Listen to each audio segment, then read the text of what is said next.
His legacy always continue, to live on. Let's talk about this Yo Gotti situation. You know what I mean? Right now, he was on the Breakfast Club last week, and we know that Mase pretty much came out and put Diddy on blast and pretty much said that he didn't pay him his just due when it comes down to the publishing that they had with Bad Boys back in the day. Yo Gotti was asked about this on the Breakfast Club. I'm going to play a brief clip that we're going to rap about this, SamAnt. I think 2 Chainz bought his a couple years ago. Like, so it ain't that many people, so it ain't nothing like, you know. Now, I want to ask what you think about the whole then Diddy and Mase conversation, just from what we know, because we don't know the specific ins and outs, right?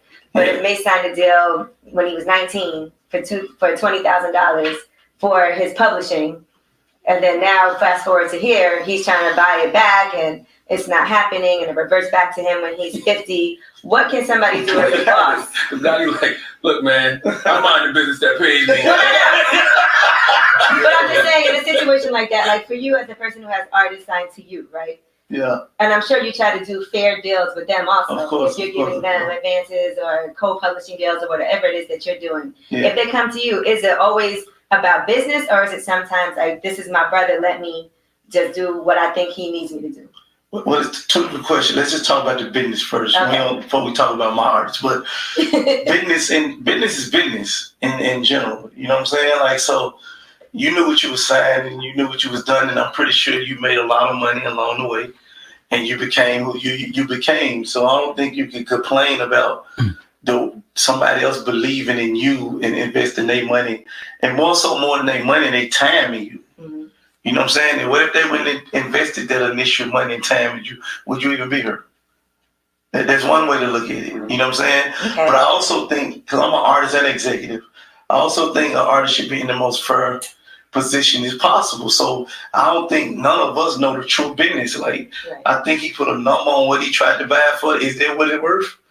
Is it not? I don't know. Like, if you're trying to sell something that costs $50 million for $1 million, is you not real for not taking the one? Right. When it's really worth 50. Right. You know what I'm saying? Like, maybe you my homeboy, and I ain't gonna charge you 50, but I may charge you 20 or 25. I'm gonna give you the 50% discount. So we don't know what the true business is to be speaking on it. You know what I'm saying? Hold on, let me read you something. So what do you think about that, coupled with the fact that a lot of Diddy's artists had this same gripe? What do you think about what Yo Gotti said? I'll answer your first question first. I've said this a couple times, dog. I remember, like I said on the when we first initially talked about Mase's statements after Diddy's Grammy speech in regards to him telling the Grammys they got 365 days or else. Mase came out with what he said, offering $2 million for his masters, and Diddy telling him he better go ahead and match that offer that the Jewish dude has and owning it before he even thinks about it. $2 million must be on the lower side. But I talked about this, dog. You cannot get into the music game without having your big boy pants on. You're going to get fucked in the music game, in the music business. This is how it goes, especially when you're talking about in the day and age where we were seeing some of the greatest music ever known. I think we lived in the greatest R&B age ever. We lived in the golden age of that. And when you combine that with what Mase was doing, what Diddy was doing, with some of the other Fab and some of the other rappers that we loved back in the day, they were getting busy with those R&B singers and they were making hits after hits. So a Mase, when you think about all the songs he came out with, all the singles that he had, all the smash that he had, he made a good amount of money. But if you sign a contract to where you ain't owning publishing and you ain't owning this and you ain't doing this and that, and or if you get this money, you get this advance, and you don't know that you got to recoup on that, and that's just coming out of studio time, road time, album production time. When back in the day they had to put out CDs, you getting chalked for that because we knew how much CDs were to even package and ship. All that's tacking bills. Somebody got to pay that. And if they giving you advance and paying these bills and you ain't recouped, dog, they got to get their money back. So I agree with that. You got to have your big boy pants on when it comes to this music business. I 100% agree with that. But Diddy in particular, man, you just don't hear a lot of good things. And in a business where a lot of good things aren't said, you're starting to see a day and age where a lot more contracts are starting to be, you start seeing a lot more artists appreciate the situations that they're in. Yeah. And that has to go to show you that there has to be some kind of moral code. Q from 112, oh God, I don't know you remember 112. We're talking about R&B, one of the greatest R&B groups of all time, 112. Talked about the situation. I want to play what he said and get your thoughts. Mase and Diddy, there's a little bit of a scuffle right now. What are your thoughts on that, man? Well, you know, I go back to the beginning. I say that all artists should really know what you're signing. Because at the end of the day, I think where Mase is coming from, because I'm in the same situation. I want the other half of my publishing back too. However, it's a contract that we signed when we were teenagers. And legally, he did nothing wrong. He presented us what was the industry standard back in the 90s. So, you know, you're asking Puffy to make a personal, emotional decision, and I don't know if he's going to do that. What I'm saying is, obviously, he started preaching about black greatness and stuff. Now, what I do think Puffy was wrong was asking the Academy to do something that he's not willing to do.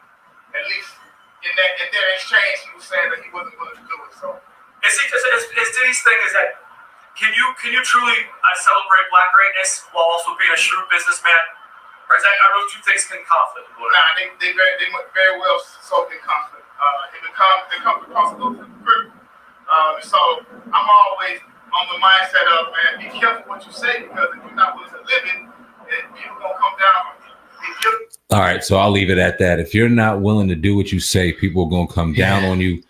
What do you think about what Q said, man? First of all, I'm gonna say this. I agree that you should know what you're signing, but I would jump on the other side and say it's still no excuse for somebody robbing you. You know what I mean? And for these guys to just say it was the industry standard, okay, the industry been robbing people. That's the only thing that you're admitting with me. Like, you can't take me down a road to make me still feel like it's okay for somebody to be cheated out of something that they rightfully owe. Now, again, we have that side. They should have known, but they was younger. So now what Diddy is pretty much admitting, in my opinion, is that I've been robbing my artists, and yeah, I did it because they did it this way, and I'm not going to come up off of it unless you give me that money. So it's like it's some gangster shit at the end of the day. You know what I mean? So for the artists to come out, they're well within their right to complain about it. Were they probably getting a remedy? No. But, you know, all you could do is just learn from it. Future artists, all they could do is just learn from this situation, because I tell you what, it ain't happening to people like Drake and those bigger artists. They got the best deal structure. They getting they just do, publishing whatever they need. So all you could do is learn from it. A lot of artists got shitted out.